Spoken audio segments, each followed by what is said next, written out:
Hi guys, it is Tiny Little Whispers ASMR. So today I have another true crime case for you guys.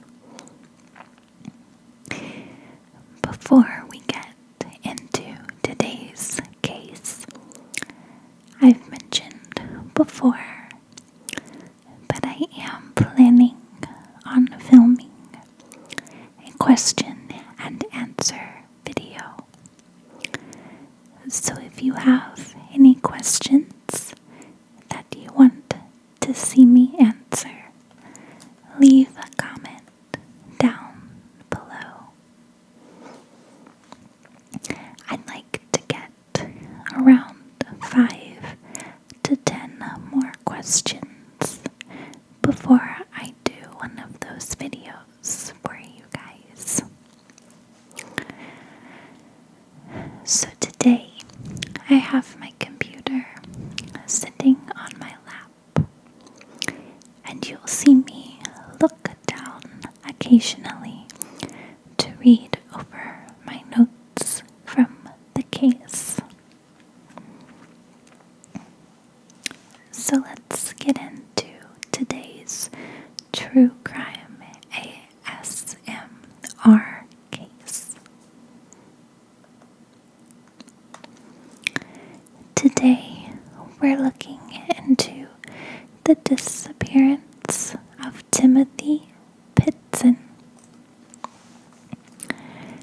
On May 11th of 2011, Jim Pitzen, who is Timothy's dad, dropped his son off at school just like a normal day. That day, when Jim went to pick Timothy back up from school, the front office said that Timothy was not there. About an hour after Jim had dropped Timothy off at school, Amy Pitzen, who is Jim's wife and Timothy's mother, came and signed Timothy out from school.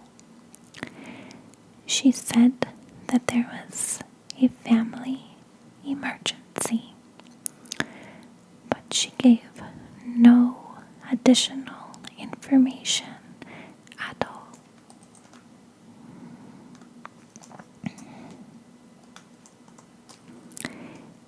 Jim had not heard about any family emergency, so he immediately became concerned.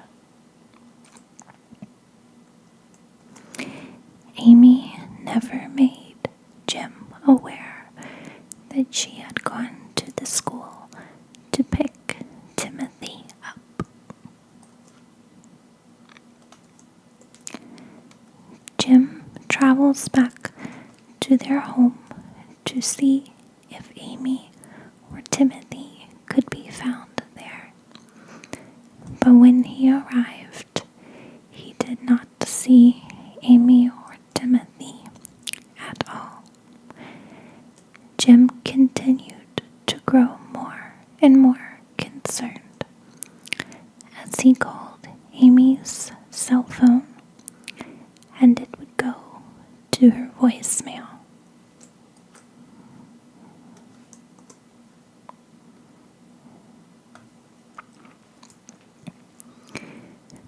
Jim also called Amy's work and found out that she had not come in that day.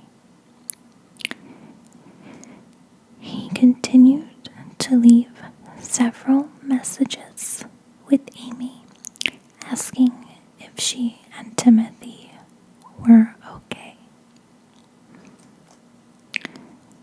At that point, Jim reaches reaches out to Amy's parents to see if they have heard anything.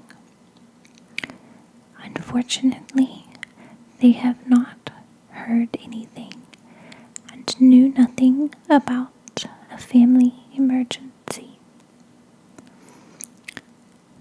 Jim and Amy's parents call other friends and relatives, but no one has heard from Amy or Timothy.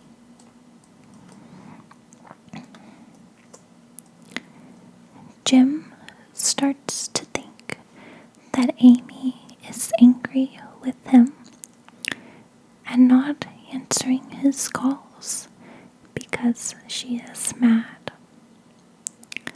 He also thinks she took Timothy with her because she is angry with Jim. Jim and Amy recently had a rocky marriage. It had started off great, but this was Amy's fourth marriage. Jim had caught Amy texting with one of her ex-husbands, and Jim believed that Amy was still in love with one of her exes. Jim ended up giving Amy an ultimatum, saying that she could stay with him and Timothy, or she could leave and go back to her ex. He also said she could have a night away to make her decision.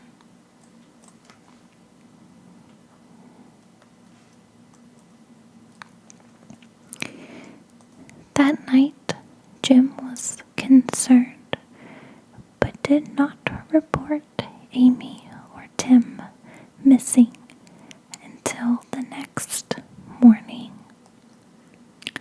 After no one had heard from Amy or Timothy in over 24 hours, he called the police. Right after he called police, on May 13th, Jim heard from Amy's family that she had contacted them.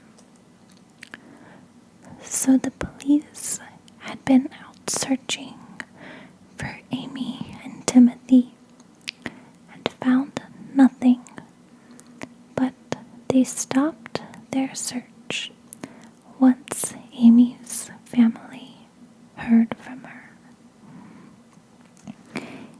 Amy apparently contacted her brother-in-law and her mother.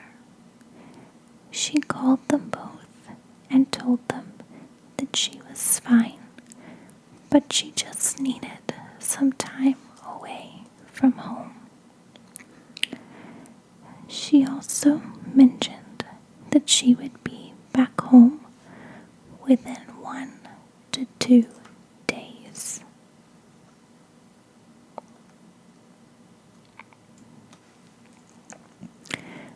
During one of these phone calls, Timothy was heard in the background saying he was hungry and wanted some food. Timothy sounded fine, but just like any typical young 6-year-old, he was just hungry for the day.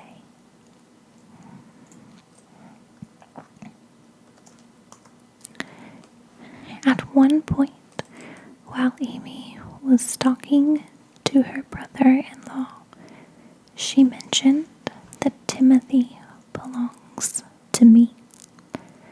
At the time, her family and Jim thought nothing of this, but later on we can see how this comment could affect the rest of their lives.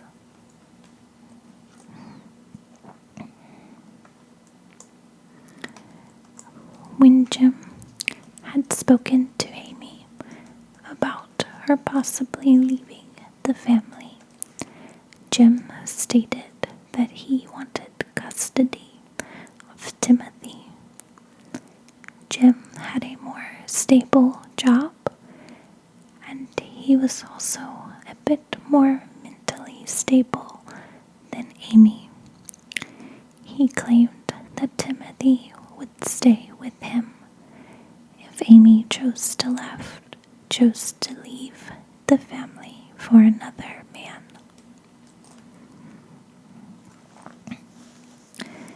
The next couple of days, the family and Jim were fine, as they expected Amy and Timothy to return at any moment. They wanted to give Amy the space she needed and not bug her too much.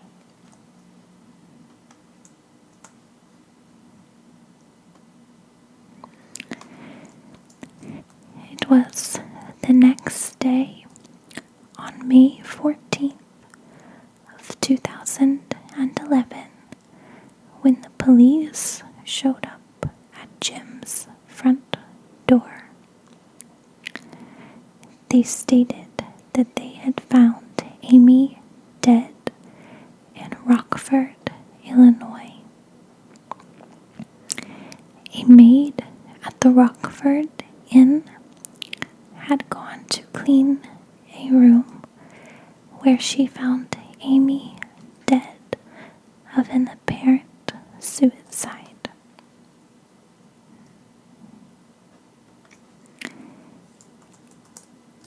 Amy had taken a lethal dose of antihistamines, and after taking this lethal dose, she proceeded to cut both of her wrists and her throat using a razor. A note was found. This was a suicide note, but we'll get into that a bit later.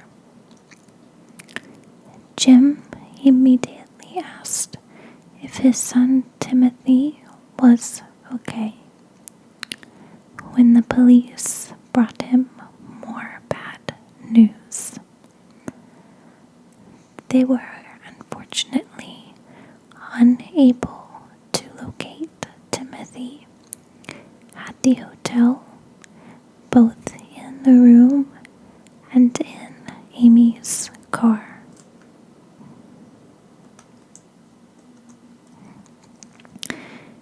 The police searched, but they were unable to find any of Timothy's items. So it almost seemed like Timothy wasn't even at the hotel with his mother.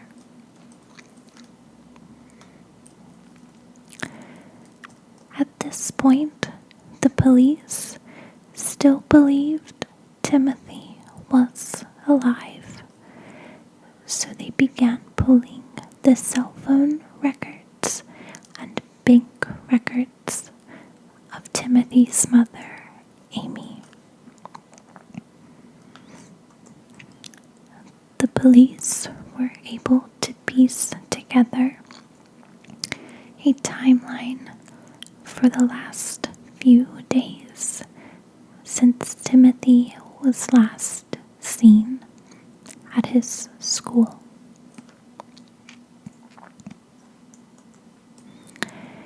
After picking Timothy up from school, and remember she said there was a family emergency, Amy took her car to a local repair shop.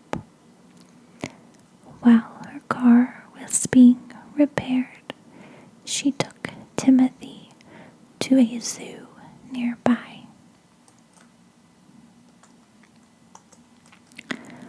Once Amy's car was ready, she picked it up and drove up north with Timothy to a place called Key Lime Cove Resort in Gurnee, Illinois.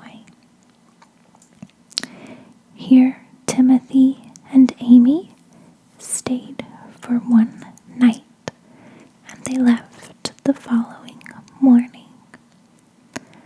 Timothy was seen on surveillance footage with Amy.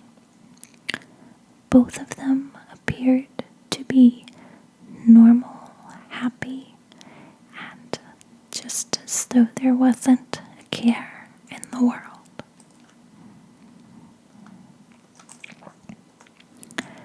After they left the Key Lime Cove Resort, they drove into Wisconsin to another water park resort. Here, Timothy was once again caught on surveillance footage, and he seemed fine. He was caught on the footage while he and his mom were checking in to the resort.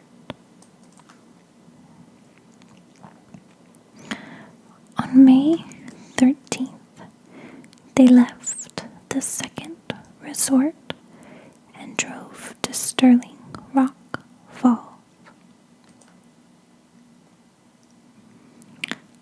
Amy was found to have gone to a dollar store where she purchased some stationery. There was no footage in the dollar store, but at 8 o'clock that evening on the 13th, she went into a grocery store. Here, Amy was caught on surveillance footage, but Timothy was not seen with her. Police are unsure if Timothy was nowhere nearby or if he was simply waiting in the car. After going to the grocery store, she drove to Rockford, Illinois, where she checked in at the Rockford Inn. This is the hotel where she was found deceased on May 14th, the next day. While checking in to the Rockford Inn, Timothy was never spotted. Amy checked in alone, and a young boy was never seen with her at all.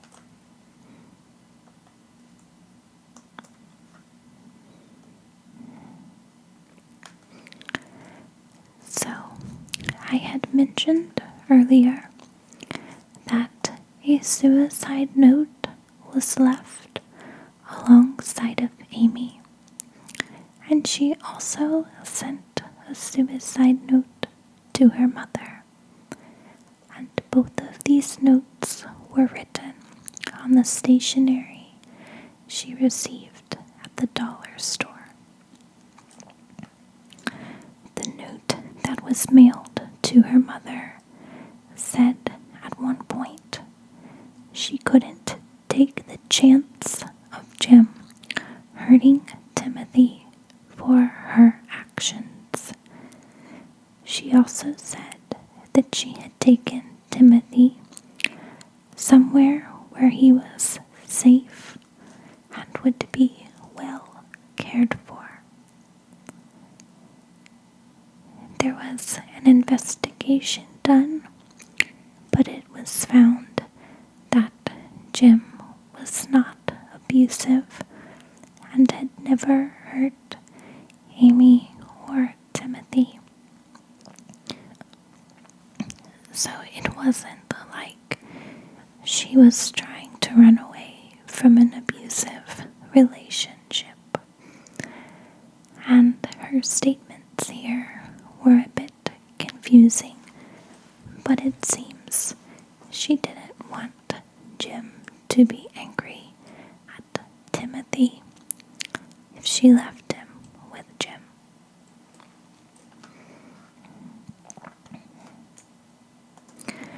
The note that was found beside her was very similar to the note that she sent to her mother. Here she said she was sorry for what had happened, and that Timothy was safe with people who loved him, and he would be well cared for but never found. Police did a thorough search of Amy's room and car and found some alarming evidence. In the hotel room, while they found nothing that belonged to Timothy, they did find an empty bottle of children's medicine. So it is unclear if Amy gave this medicine to Timothy at some point, or if this was possibly some of the medicine that she had taken herself.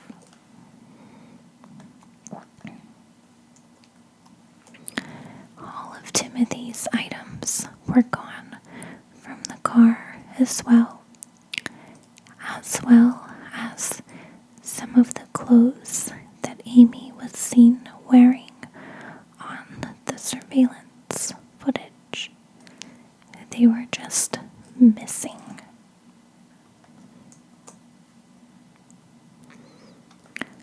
The police also found a blood stain in the back of Amy's car where Timothy usually sat.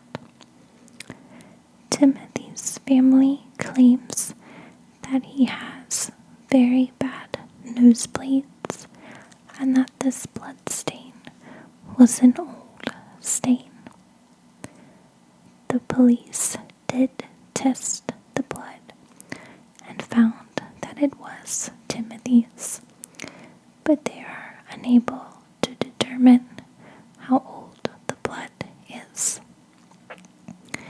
They also tested the razor that Amy used to kill herself, but they did not find any of Timothy's blood.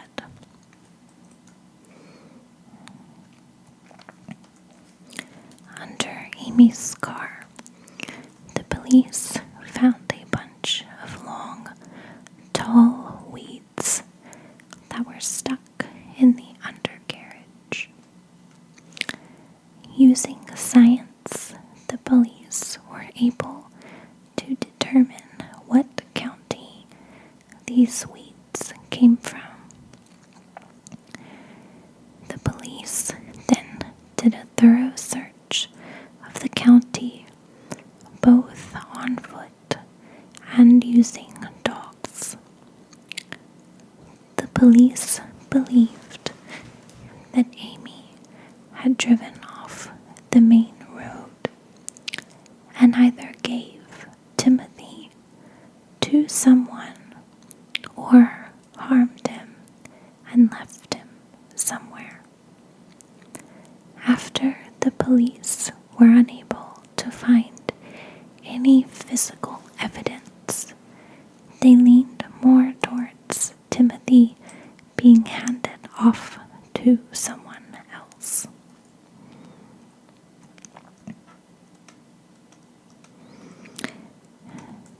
There are a few toll booths around this area in Illinois, and Amy happened So police checked her toll booth pass and found that Amy had come up to this same location twice in the past 2 months. None of her family or friends were ever aware she was making these trips, and they are unsure what she was doing. It is possible she had this planned for some time, and she was looking for someone to take her son, Timothy.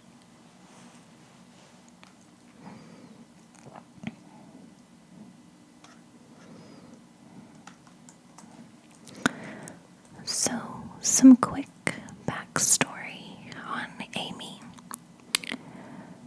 After Jim and Amy had met, she told Jim that she struggled with depression in the past, and even at one point while they were dating, she took a large amount of pills and sat on the edge of the cliff. Amy proceeded to pass out and fall off the cliff, where she was taken to a hospital. I don't know how large the cliff was, but she recovered and Jim helped her get through.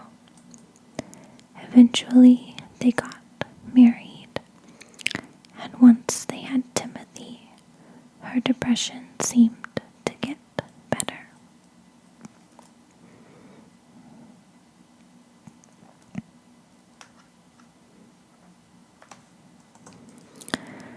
So, since then, Timothy was never spotted or seen until April of 2019. During that time, a boy in Kentucky, he was seen walking around a parking lot and going up and asking for money from strangers. Some people asked who this boy was, and he stated that he was Timothy Pitzen. Of course, the police immediately came to check on him and alerted Jim. They then proceeded to talk to Timothy, where he said he had been held captive by some strange men that he did not know until he was able to escape one day. The police didn't believe the story, so they took a DNA sample of the boy. It turns out that this boy was actually not Timothy Pitzen. Instead, this was a 23-year-old man whose name was Brian Michael Rini. Brian has tried the same tricks in the past, giving incorrect names to people, saying he has escaped from kidnappers or abductors. Brian was arrested after he lied to the police about being Timothy.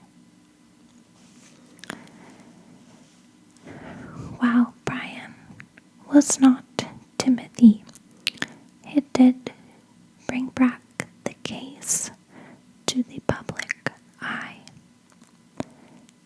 Jim and his family swear that Amy would never physically hurt Timothy, so they still have hopes that he is alive to this day. They believe that Amy gave Timothy away to another family.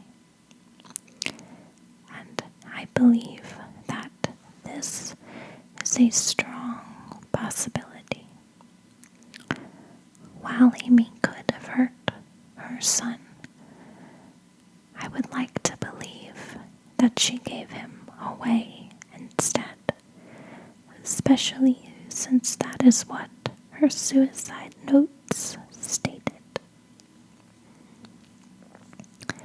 I do hope that Timothy is alive and well, and I hope that one day he will remember what has happened and be able to come forward and meet back with his old family and his father.